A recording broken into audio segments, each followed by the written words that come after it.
This should be the death blow for these idiots. As bad as they're acting. You're going to put down white people, lie, fool around. Ready? Yes. They have white guy tacos and What is that? black Like White mayonnaise guy. and tuna? What do you do? pretty much ground beef and cheese. That's okay. Do you Yeah. put any flavor in it? No. Oh. Here's the deal. No, they said to be careful and let her know this, that black pepper is the top of the spice level in Minnesota, you know? So, Tim, what's your relationship to music? Yeah. For me, the transformational piece of music was Bruce Springsteen's The River. Liar. Which is a journey. I'm more of a hip-hop girl. Also I a called liar. you, Tim. Yes. You didn't answer, Tim. It popped up and we didn't recognize the caller ID. It went to Also a lie. voicemail.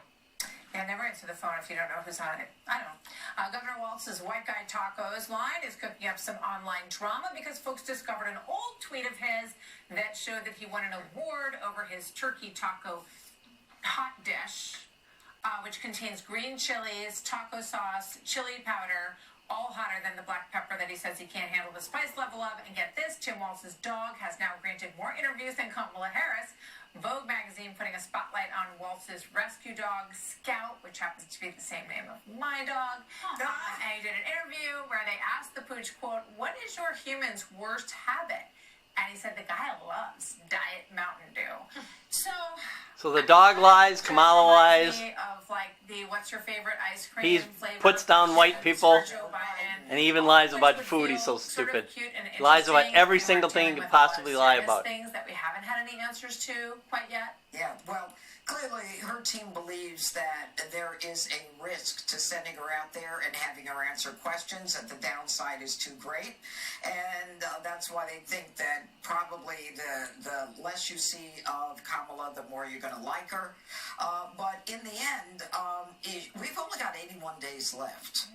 And next week is all scripted. She may sit down and give an interview after that, and then there's the debate. And my concern is that she's not confident enough, her team is not confident enough to answer any questions. The woman is Vice President of the United States of America. What is she afraid of? What is her team afraid of?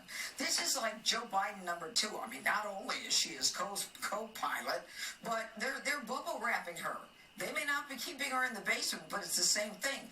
And they're interviewing each other instead of talking to the American people about things we're worried about. He's talking about his favorite spices. Americans are trying to afford those spices. You know, the absurdity of it all is so disappointing, but at the same time, it speaks to where we are. I think a lot of young people now are not even concerned with a long-form interview. They take their phone and they just scroll and they look for the meme or they look for the whatever it is on Instagram, and that's how they get their news. They're not going to sit down for the long-form anyway. Yeah, and you know, some